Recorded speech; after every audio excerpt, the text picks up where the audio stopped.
brought to you by Agilus Diagnostics. Health test की बात आती है तो मैं भरोसा करता हूँ India's largest diagnostics company Agilus diagnostics. खुद को टेस्ट करते रहो।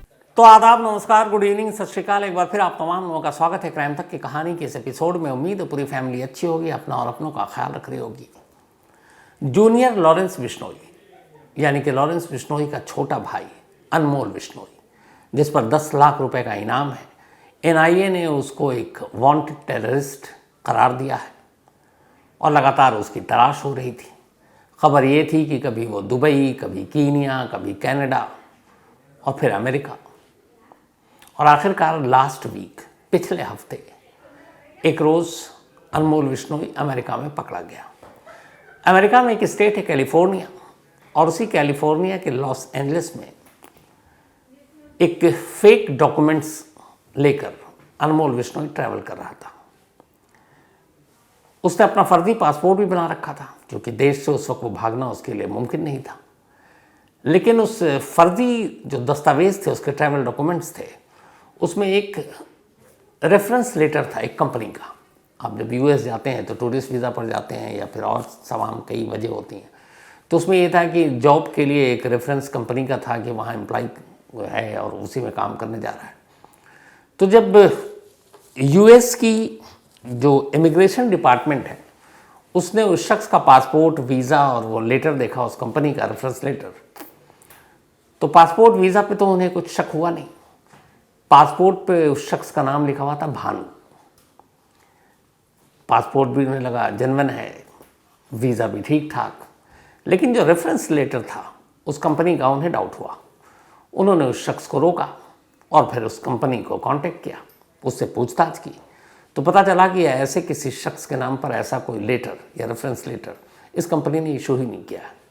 इसी के बाद उसको साइड में ले जाया गया। उसके बाद फिर हायर अथॉरिटी को इन्फॉर्म किया गया, बुलाया गया, फिर पूछताछ हुई। जब पूछताछ हुई तो थोड़ी देर के बाद भांडा फूट गया।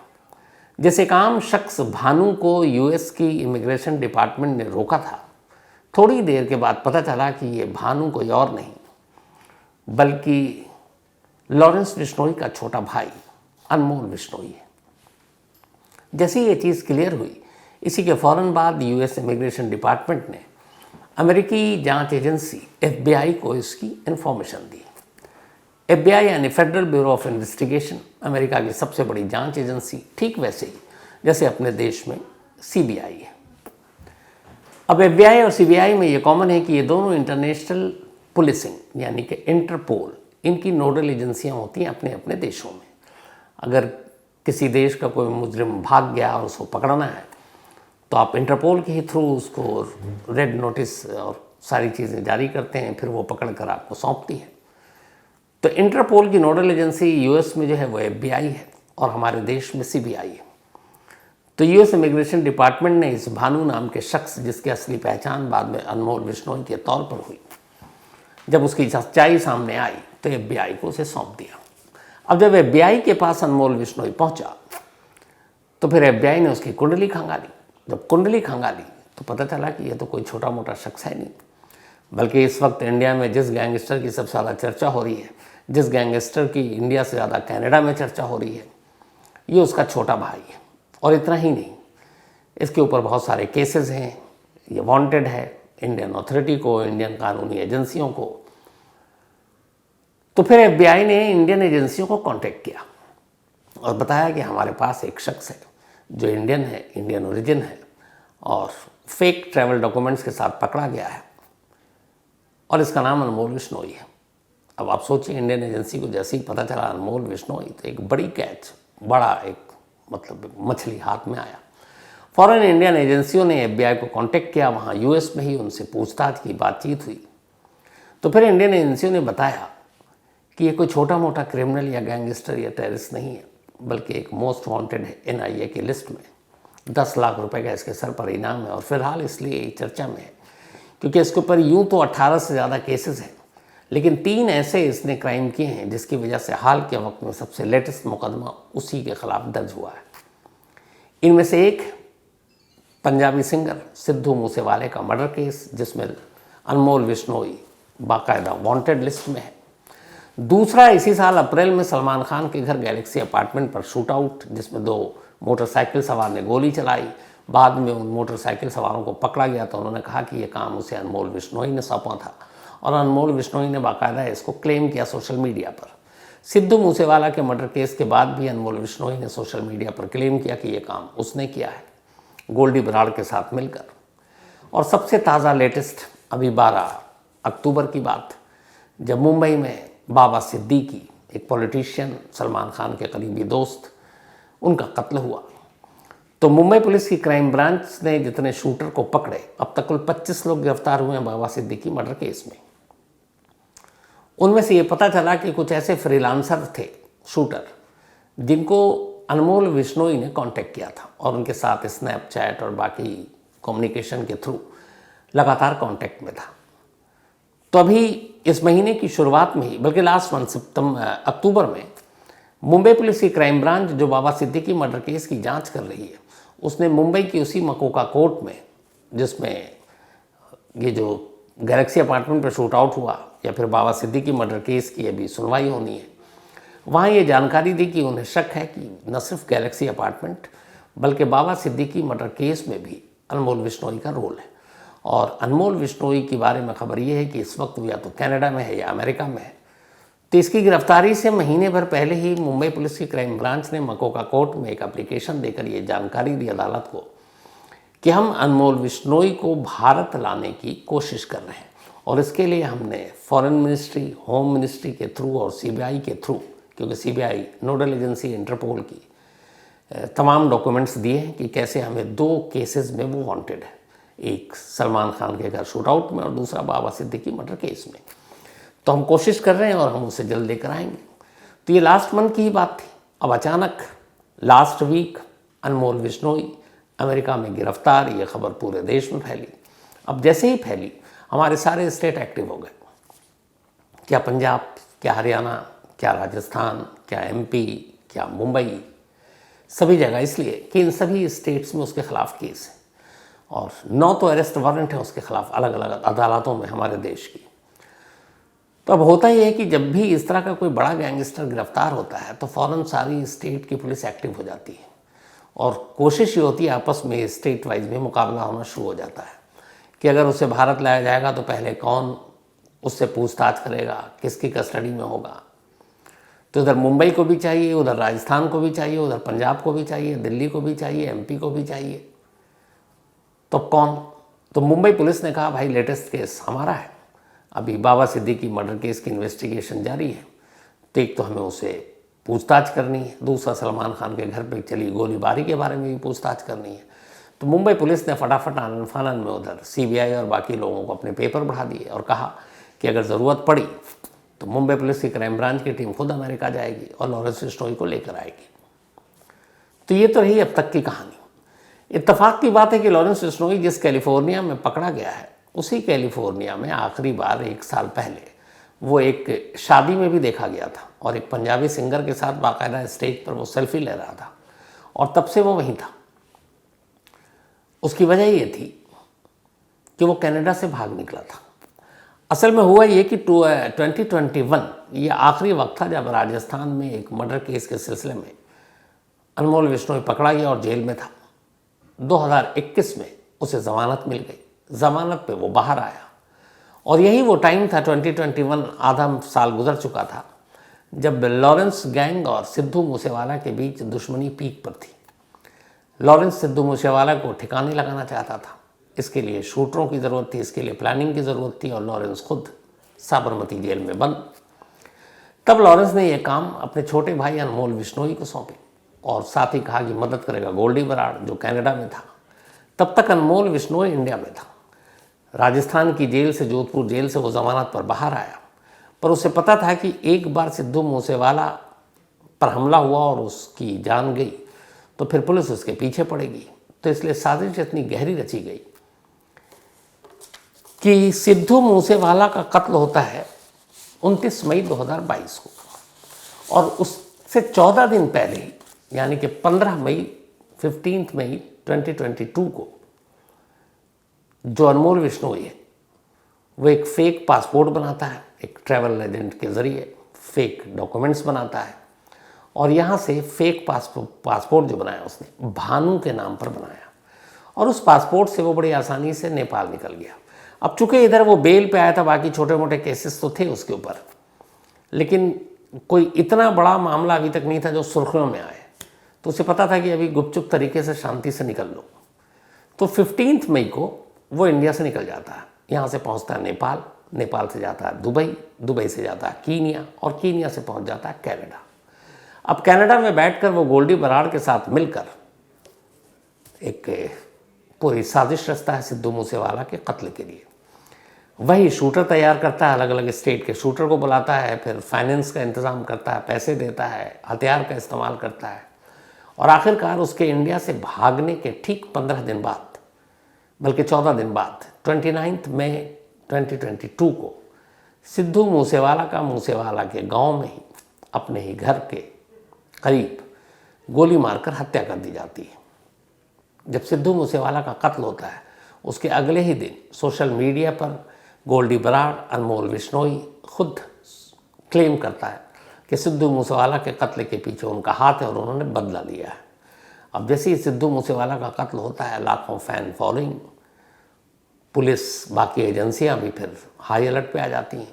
अब अनमोल बिश्नोई को ढूंढा जाता है, लेकिन पता चला कि इस दौरान में उसके जितने कम्युनिकेशन से बातचीत हो रही थी सब इंडिया के बाहर की थी।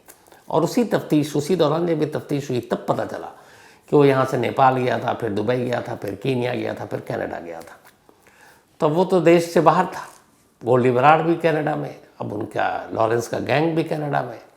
अब हमारी एजेंसियाँ वहाँ तक पहुँचे कैसे, तो मुश्किल। और इधर उसके बाद फिर सलमान खान के घर पे शूट आउट हुआ, उसकी भी जिम्मेदारी ले ली। इसी बीच में कनाडा में भी अब प्रो खालिस्तानी और कुछ और पंजाबी सिंगर उनके ऊपर अटैक हुआ, निज्जर मारा गया। और इन सब के बीच में फिर नाम आया, कैनेडियन सरकार ने भी कहा, लॉरेंस गैंग का, और कनाडा में भी नाम आया फिर अनमोल बिश्नोई का, क्योंकि लॉरेंस का छोटा भाई है। तो ये हुआ कि उसका भी हाथ हो सकता है। अब कैनेडियन अथॉरिटी को, कैनेडियन पुलिस को भी अनमोल बिश्नोई की तलाश, और इन सब के बीच में भारत कनाडा के रिश्ते भी ख़राब हो गए। तब जब इतनी सारी चीज़ें हुई और कनाडा के जो प्राइम मिनिस्टर हैं जस्टिन ट्रूडो, वो उसके बाद वहाँ के पुलिस कमिश्नर, इन तमाम लोगों ने जब ओपनली बोलना शुरू किया तो फिर लगा कि अनमोल बिश्नोई को कि अब कनाडा में रहना सुरक्षित नहीं है। तो इसीलिए 2023 में उसने कनाडा छोड़ दिया और अब वो उसी ट्रैवल डॉक्यूमेंट से, उसी फेक पासपोर्ट से वो पहुंच जाता है अमेरिका। अमेरिका में वो कैलिफोर्निया स्टेट में ही रहता है और वहाँ शादियाँ भी अटेंड करता है, सेल्फी भी खिंचाता है, और अब वहीं से वो गैंग को ऑपरेट कर रहा है। वहाँ तक पहुँचना मुश्किल है, लेकिन वो खुद उसके बाद ज़्यादा पब्लिक डोमेन में नहीं आता है, छुपा रहता है। लेकिन अभी अचानक वो इंटरसिटी ट्रैवल कर रहा था अमेरिका के अंदर ही। कैलिफोर्निया एक बहुत बड़ा स्टेट है, लॉस एंजल्स से लेके बाकी जगहों पर। और तभी फिर ये जो एक रेफरेंस कंपनी थी, उस कंपनी की फेक लेटर की वजह से वो पकड़ा गया।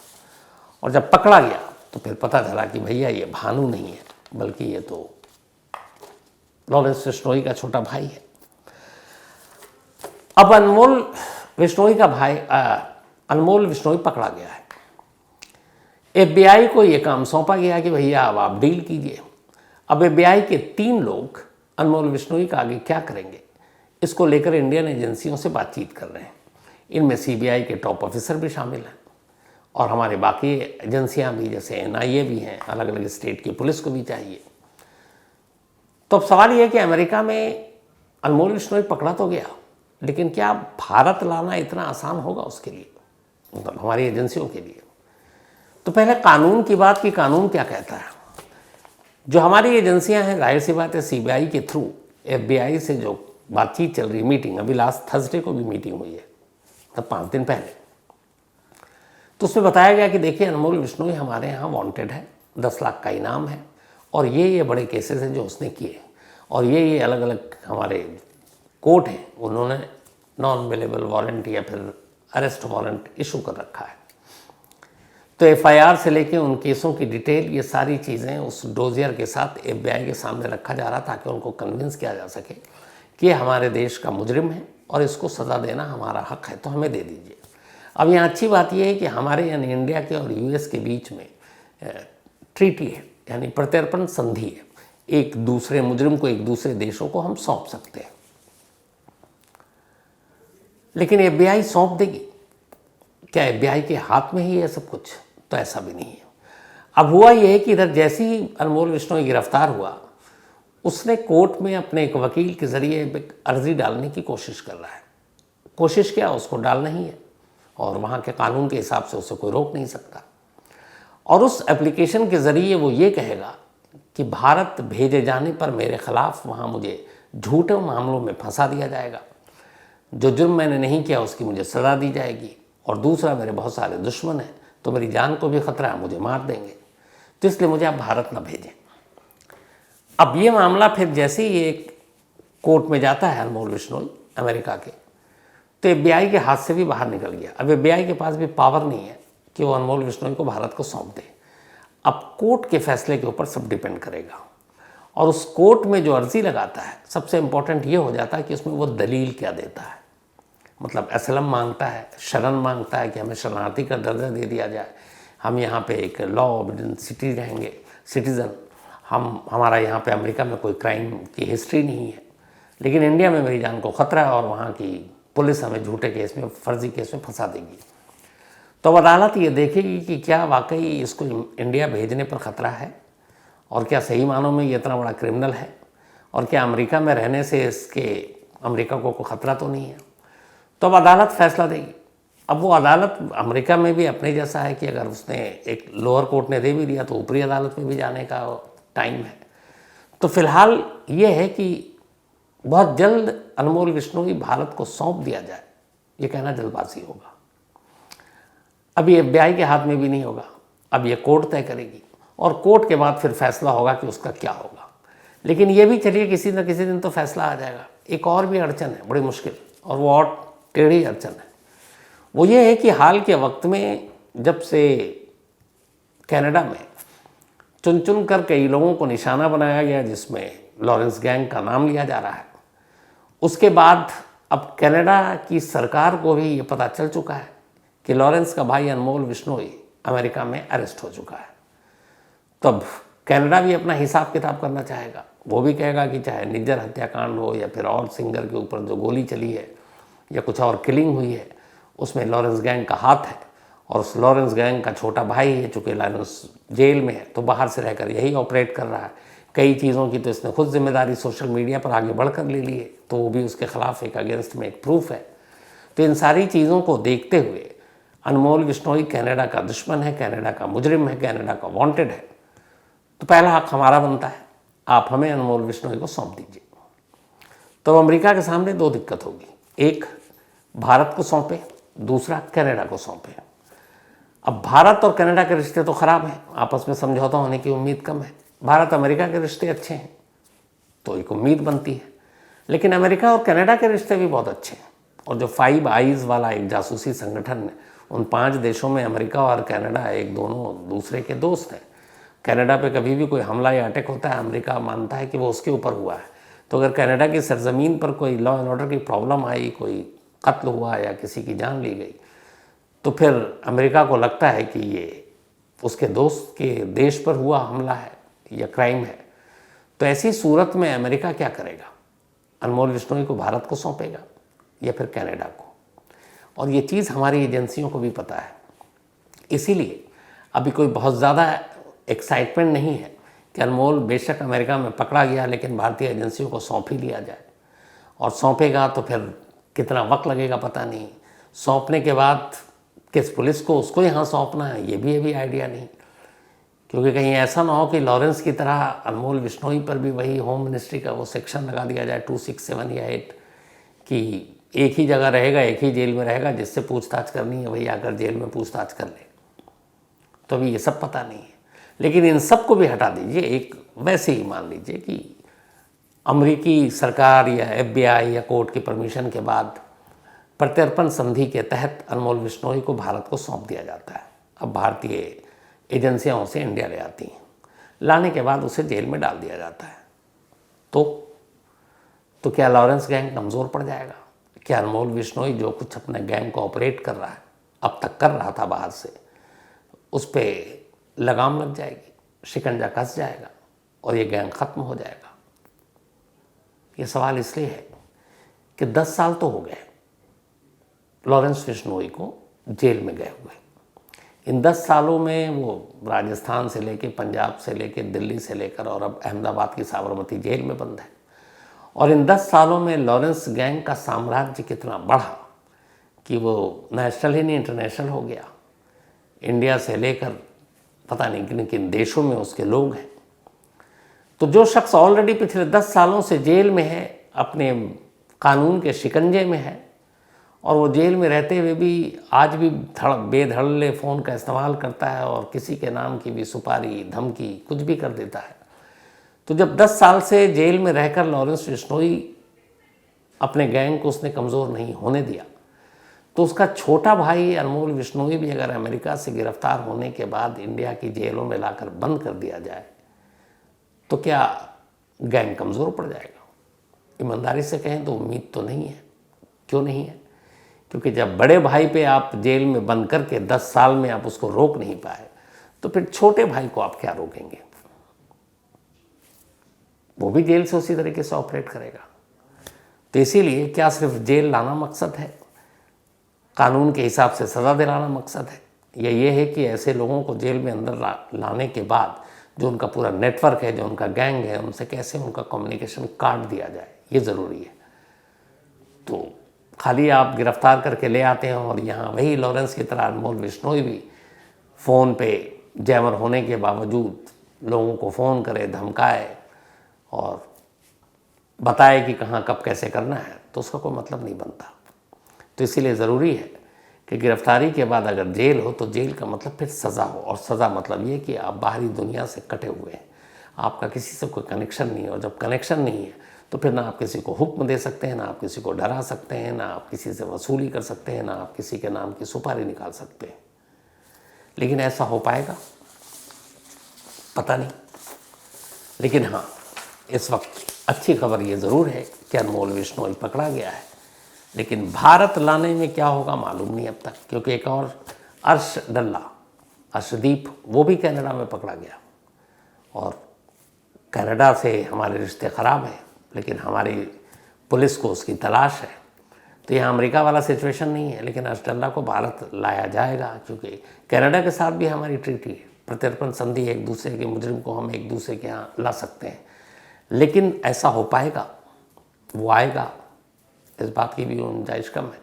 और अर्शदल्ला की तो कहानी और भी अलग है कि वो कैसे यहाँ से भागा और कैसे उसने एक और गैंगस्टर के नाम पर, मुर्दा गैंगस्टर के नाम पर, अपने आप को जिंदा रखकर वो इतना बड़ा गैंगस्टर बना।